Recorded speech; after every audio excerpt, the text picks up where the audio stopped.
Good morning, all of you. I am Naveen Kumar. I am of the faculty of Sri Digambar Institute of Technology, dosa. Upon Jio technical engineering subjects में पढ़ रहे थे। Unit number 4 अपनी पिछले video lecture में complete हो चुकी थी। आज अपन अपनी नई यूनिट, लास्ट यूनिट स्टार्ट करेंगे, जो है बियरिंग कैपेसिटी ऑफ सॉइल्स। ठीक है, बियरिंग कैपेसिटी ऑफ सॉइल्स ये अपनी लास्ट यूनिट है जियो टेक्निकल इंजीनियरिंग की। ठीक है, जो अपने 5 से 6 लेक्चर्स में ख़त्म हो जाएगी। आज अपना ये वीडियो लेक्चर नंबर 35 है। 34 वीडियो अपन कंप्लीट कर चुके हैं। ठीक है, आज यूनिट नंबर 5 में बियरिंग कैपेसिटी ऑफ सॉइल्स अपना टॉपिक रहेगा, उसके बारे में पढ़ेंगे। Okay, so now let's start. Bearing capacity of soil. देखो, बियरिंग कैपेसिटी ऑफ सॉइल नाम से ही अपने को पता चल रहा है कि इसका मीन्स क्या है। बियरिंग कैपेसिटी मतलब जो अपनी सॉइल है वो कितना लोड बियर कर सकती है। ठीक है, मान लीजिए ये कोई अपना सॉइल स्पेसिमन है या मान लीजिए कोई फुटिंग बनाते हैं, फुटिंग। ठीक है, फुटिंग देखते हैं। फुटिंग फाउंडेशन का ही पार्ट है, उसको देखते हैं। तो ये अपनी मान लीजिए कोई फुटिंग है, ये फुटिंग। ठीक, इसका जो ग्राउंड लेवल है ये कुछ अर्थ सरफेस है इसमें। ठीक, ये इतना पोर्शन इसका अर्थ में है, मतलब यहाँ पे अपनी सॉइल फिल है। ठीक, इसके इधर ये सॉइल फिल है और इसके ऊपर कोई लोड अपना पी लोड लग रहा है। ठीक, तो अब ये जो लोड लग रहा है इसको रजिस्ट कौन कर रहा है? ये फर्स्ट तो कौन कर रही है? फुटिंग कर रही है। फिर उसके बाद इस फुटिंग से जो लोड ट्रांसफ़र हो रहा है वो किस में हो रहा है? इस सॉइल में हो रहा है। ठीक, अब अगर ये सॉइल यहाँ से अपनी लूज है, ठीक है, किसी भी टाइप में लूज है ये सॉइल, तो क्या होगा कि ये लोड मान लीजिए कितना आ रहा है? 100 किलो न्यूटन आ रहा है। ठीक है, 100 किलो न्यूटन लोड इसके ऊपर आ रहा है, लेकिन ये जो नीचे सॉइल है इसकी लोड बियर करने की कैपेसिटी 80 है और लोड अपना 100 आ रहा है। तो क्या होगा, ये जो अपनी फुटिंग है ये नीचे सेटल हो जाएगी, इस सॉइल के अंदर सेटल होगी। सॉइल के अंदर सेटल होगी तो इसमें कुछ कोलैप्स आएगा अपनी फुटिंग्स में, या ऊपर कोई भी स्ट्रक्चर बना हुआ है उसमें क्रैक्स आएंगे, टूटेगी वो। ठीक, तो ये चीज़ मतलब कहने का मतलब क्या है यहाँ कि जो अपनी सॉइल है वो कितना लोड बियर कर सकती है। अगर इसके ऊपर 80 किलो न्यूटन का अगर लोड आता 100 की जगह, तो ये आराम से इसको बियर कर लेती। ठीक है, तो इससे अपने क्या पता चला कि स्ट्रक्चर का लोड जो फाउंडेशन अपना बियर कर सकता है वो ही उस सॉइल्स की क्या है? बियरिंग कैपेसिटी है।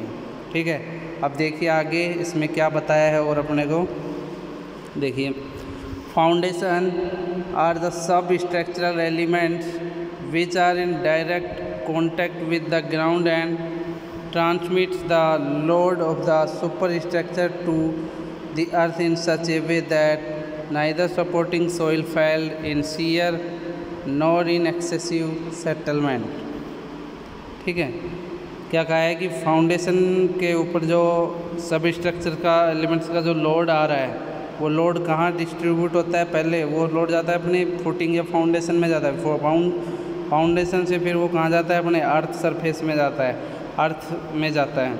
तो अर्थ में जाता है तो जो उसमें फेलियर की कंडीशन आती है वो शियर के अकॉर्डिंग भी आ सकती है, शियर के अकॉर्डिंग भी और सेटलमेंट के भी अकॉर्डिंग भी। ठीक है, आगे क्या कहा है? फाउंडेशन में बी ग्रुप्ड एज शैलो और deep foundation depending on the depth of installation of foundation. Main जो बियरिंग कैपेसिटी को अपने को एक्सप्लेन करके यहाँ बताया है, समझाया है, वो किस बेसिस पे बताया है, उसकी फाउंडेशन के बेसिस से। अब उस फाउंडेशन को यहाँ 2 पार्ट में डिवाइड किया है, एक तो किया है सैलो में, एक डीप फाउंडेशन में। ठीक है, सैलो फाउंडेशन के भी कुछ और टाइप्स है, ये कुछ अपनी 4 टाइप्स की होती है और डीप फाउंडेशन अपनी 2 टाइप्स की होती है। तो उसका अपना नेक्स्ट टॉपिक रहेगा, उसमें डिस्कस करेंगे इन दोनों को। ठीक है, तो ये जो बियरिंग कैपेसिटी है फाउंडेशन पे भी डिपेंड करती है, क्योंकि कोई भी स्ट्रक्चर है उसका लोड है वो सबसे पहले किसके अंदर जाता है, वो फाउंडेशन पे जाता है। फाउंडेशन से फिर वो डिस्ट्रीब्यूट होता है अर्थ में, मतलब अपनी सॉइल में डिस्ट्रीब्यूट होता है। फिर सॉइल उसको रजिस्टर करती है, सॉइल की वहीं से ही अपने को क्या पता चलता है, बियरिंग कैपेसिटी पता चलता है। ठीक है, तो ये था अपना क्या, बियरिंग कैपेसिटी ऑफ सॉइल। ठीक है, अब आगे इसी को कंटिन्यू करते हुए अपन इसके कुछ मेथड्स और हैं वो पढ़ेंगे। ये बियरिंग कैपेसिटी कैसे कैसे निकाली जाती है, कैसे डिटरमाइन की जाती है, किस किस मेथड से की जाती है। ठीक है, तो ऐसे करके कुछ अपने डिफरेंट मेथड्स होंगे, उनके बारे में इस यूनिट में अपने को ये डिस्कस करना है। जैसे एक तो अपना रहेगा कि त्रिज्या की थ्योरी से डिटरमाइन करेंगे बियरिंग कैपेसिटी। स्कैम्पटन है, ऐसे करके काफ़ी हैं, उनके ऊपर डिस्कस करना है। ठीक है, अब देखिए आगे modes of failure of structure. अपन अभी बेसिक जो बियरिंग कैपेसिटी है अगर वो ज़्यादा हो जाती है तो फेलियर की जो कंडीशन आती है उसके बारे में भी डिस्कस कर रहे हैं। ठीक है, बियरिंग कैपेसिटी डिटरमाइन वगैरह करना है वो अपन आगे डिस्कस करेंगे। पहले उसका फेलियर फॉर्म डिस्कस करेंगे, फिर उसके बाद कुछ इंपॉर्टेंट डेफिनेशन है इसी से रिलेटेड उन पर डिस्कस करेंगे। ठीक है, तो फर्स्ट है ये अपना modes of failure of A structure. ठीक है, अब जो मतलब क्या कह रहा है कि स्ट्रक्चर जो अपना फेल है वो किस किस मोड में होता है, तो वो 2 वे बताए हैं उसके फेल होने के।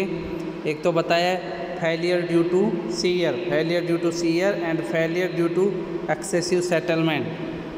ठीक है, एक तो सीयर की वजह से और सेटलमेंट की वजह से। अब देखिए फेलियर ड्यू टू सीयर में क्या है, when the load supporting power of soil is lesser than structure load at the foundation level. When the load supporting power of soil is lesser, जो लोड सपोर्टिंग पावर है, ठीक है ना, मतलब अपन ने मान लीजिए कि ये कोई अपना मान लो क्या है, कोई भी बीम मान लो, इसके ये सपोर्ट्स लग रही हैं। तो अब ये जो 2 सपोर्ट्स लग रही है, ये इसके ऊपर जो लोड आ रहा है, मान लीजिए अपन P लोड आ रहा है, इस लोड को ये दोनों सपोर्ट बियर नहीं कर सकती हैं, मतलब ये लोड ज़्यादा है कंपेयर टू इनके रजिस्टिंग लोड से। ठीक है, तो वो जो फेलियर होगा वो अपने जो भाई सपोर्ट लग रही है, तो सपोर्ट यहाँ लग रही है तो फेलियर की कंडीशन भी इसके सरफेस पे आएगी अलोंग। ठीक है, तो यहाँ मतलब ये सीयर की कंडीशन डेवलप होगी, सीयर फेलियर होगा। ठीक है, तो सपोर्टिंग की वजह से क्या आएगा, सीयर फेलियर। और सपोर्टिंग जो पावर है वो लेसर होगी स्ट्रक्चर लोड से, मतलब इसके ऊपर जो लोड लग रहा है वो तो ज़्यादा रहेगा। अगर मतलब ये जो सीयर की कंडीशन डेवलप होगी सीयर फेलियर की, वो कब होगी, जब इसके ऊपर जो लोड लग रहा है वो तो ज़्यादा है और जो सपोर्टिंग पावर है वो कम है, तो ये सीयर की कंडीशन डेवलप होती है। ठीक है, अब देखिए आगे failure due to excessive settlement. अब सेटलमेंट की वजह से फेलियर, अब देखिए जैसे मैंने आपको स्टार्टिंग में बताया था कि कोई भी जैसे अपनी सॉइल है, ये अपना क्या था, फुटिंग बताया था, यहाँ ये सॉइल फिलअप है, मान लीजिए ये ल्यूज है। अब इसके ऊपर कोई लोड P आ रहा है, तो ये लोड ल्यूज सॉइल है, तो ये लोड ज़्यादा है, बियर नहीं कर पा रहा है, तो ये नीचे क्या हो जाएगी, सेटल हो जाएगी। अब ये नीचे सेटल होगी तो भाई कुछ इसमें डिस्टर्बेंस होगा, इस फुटिंग में डिस्टर्बेंस होगा, तो इसमें क्रैक्स आएंगे तो इसका क्या होगा, स्ट्रक्चर जो इसके ऊपर बना हुआ है उसका कोलैप्स होगा। मतलब ये सेटलमेंट की वजह से फेलियर की कंडीशन आई है। ठीक है, अब देखिए इसमें क्या कहा है, when the settlement in the soil exceed the tolerance limit. When the settlement in the soil exceed the tolerance limit, in particular differential settlement should not causes any unacceptable damage which may interfere with the foundation of structure। ठीक है, क्या कहा है, when the settlement in the soil exceed the tolerance limit जब अपना settlement है वो tolerance limit तक पहुंच जाता है। In particular different settlement should not causes any unstable damage with में interfere with the function of the structure. ठीक है, तो ये अपने कुछ दो मोड थे लोड के फॉर्म में फेलियर होने के, एक तो शियर एक सेटलमेंट। ठीक है, अब आगे देखते हैं factor affecting bearing capacity.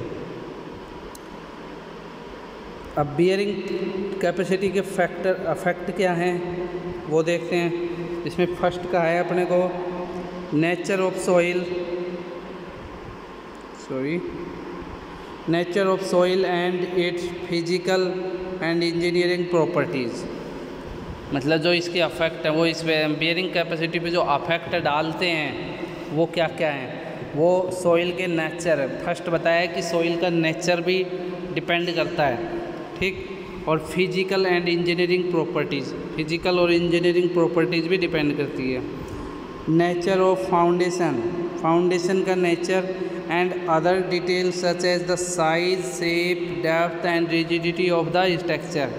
Bearing capacity है वो मेन किस पे, फाउंडेशन के नेचर पे, जैसे कि उसकी size, shape, depth and rigidity. मान लीजिए कोई भी अपनी फाउंडेशन है, फुटिंग है, फाउंडेशन को ही अपन फुटिंग बोलते हैं।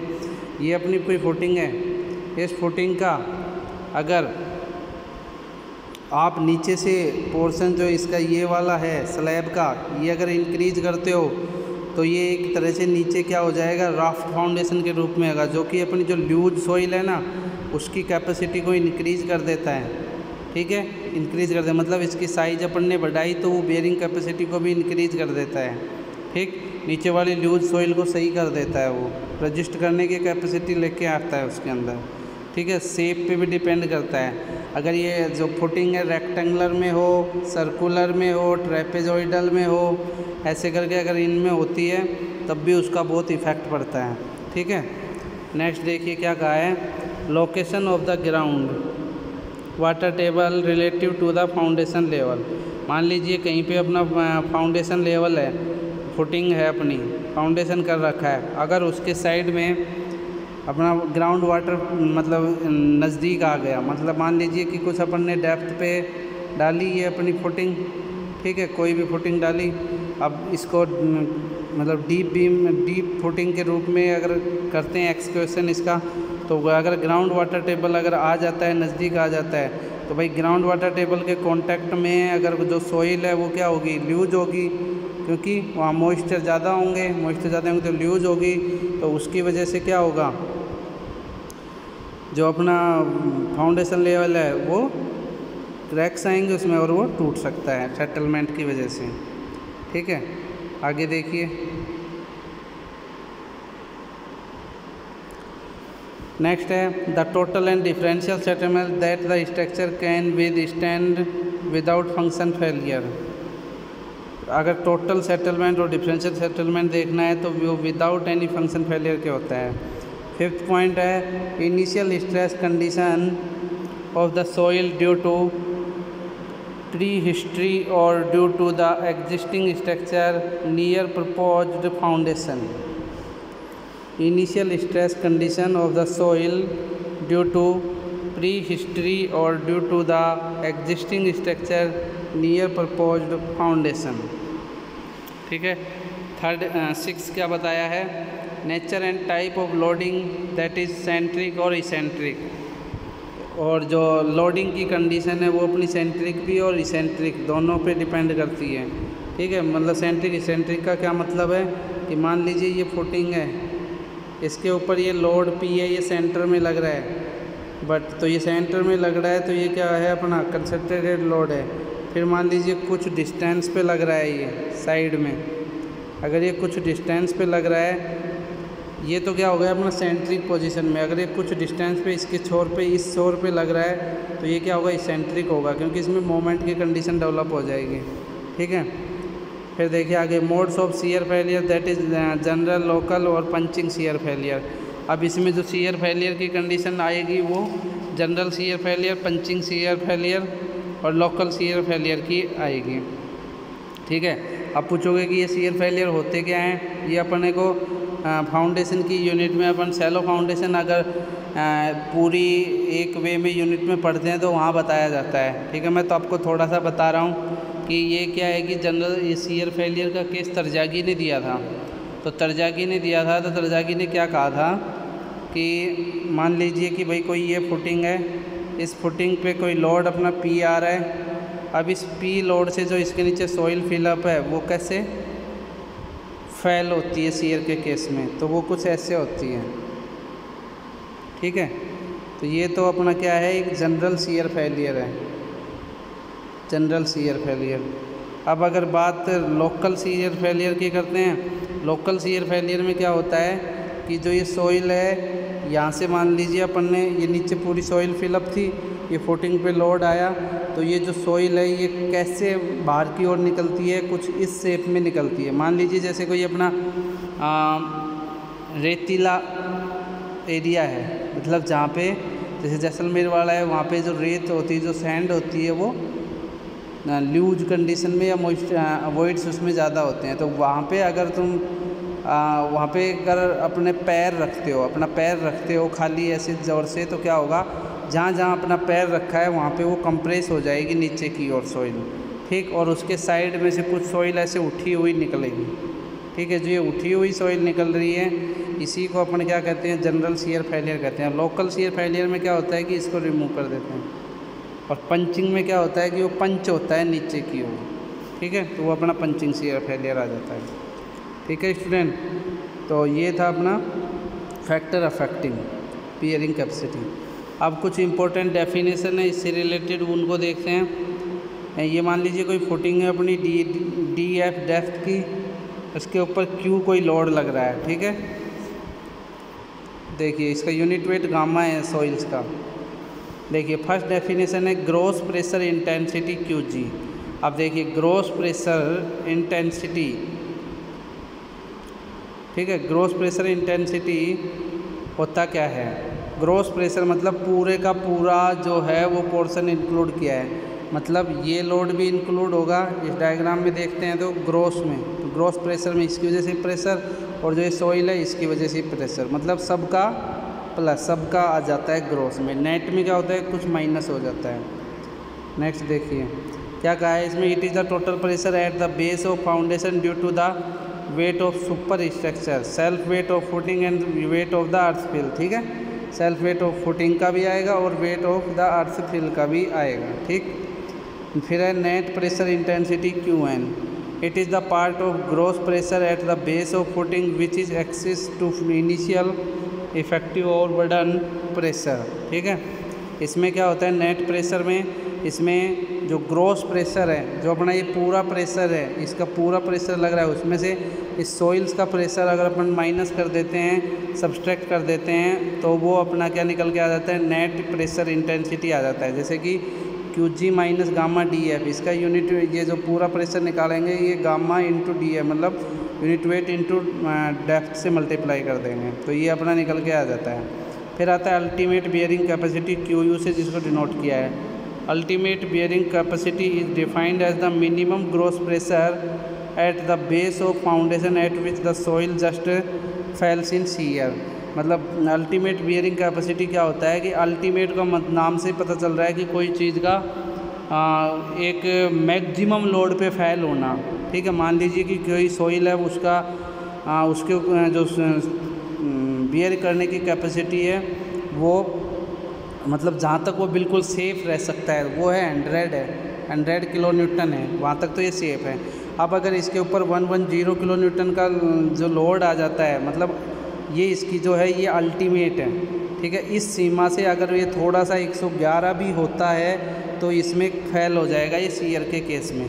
तो जो इसका अल्टीमेट हुआ वो अल्टीमेट कौन सा हुआ, 110 किलो न्यूटन, ना कि 100 तो उसकी पूरी वो है कि हाँ इतना लोड तो ये बियर कर सकता है, तब तक इसमें कोई वो नहीं आएगा। तो जो अल्टीमेट होगा वो उसकी लास्ट बियरिंग की कैपेसिटी क्या होती है उसको बोलते हैं अल्टीमेट।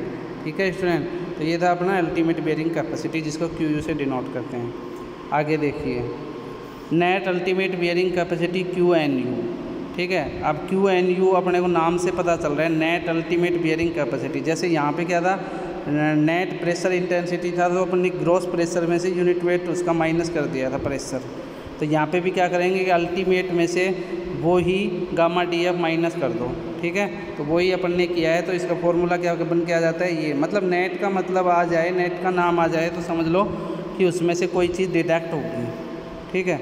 फिर है net shape bearing capacity QNS, net shape bearing capacity. अब देखिए नेट शेप बियरिंग कैपेसिटी में क्या आ गया कि नेट तो आ ही रहा है, मतलब नेट अल्टीमेट बियरिंग कैपेसिटी तो आएगा। अगर शेप का ऑप्शन आ गया तो शेप का ऑप्शन आ गया, तो इसका मतलब ये हुआ कि शेप बोल रहा है तो फैक्टर ऑफ सेफ्टी उसमें लगेगा, क्योंकि अपने को सेफ रखना है किसी चीज़ को, तो फैक्टर ऑफ सेफ्टी अपन लगाएंगे, ठीक है। तो इसीलिए यहाँ क्या लिया है कि फैक्टर ऑफ सेफ्टी को इसने कितना कंसीडर किया है, 2 से लेके 3 तक कंसीडर किया है। और इसका जो फॉर्मूला है वो क्या बन के आ जाता है, QNU को अपन अपॉन कर देते हैं ऐप से, तो ये उसका फाइनल फार्मूला निकल के आ जाता है, ठीक है।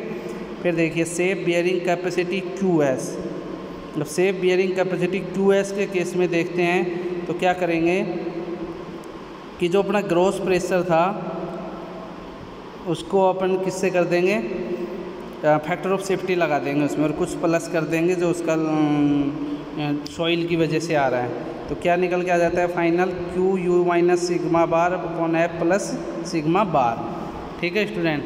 तो ये कुछ अपनी 6 डेफिनेशन थी, इम्पोर्टेंट डेफिनेशन है, सब जगह से इम्पोर्टेंट से, ये एग्ज़ाम पॉइंट ऑफ व्यू से भी, न्यूमेरिकल पोर्शन से भी। न्यूमेरिकल पोर्शन बहुत ज़्यादा इसी के ऊपर डिपेंड होता है इन फाउंडेशन इंजीनियरिंग में, ठीक है।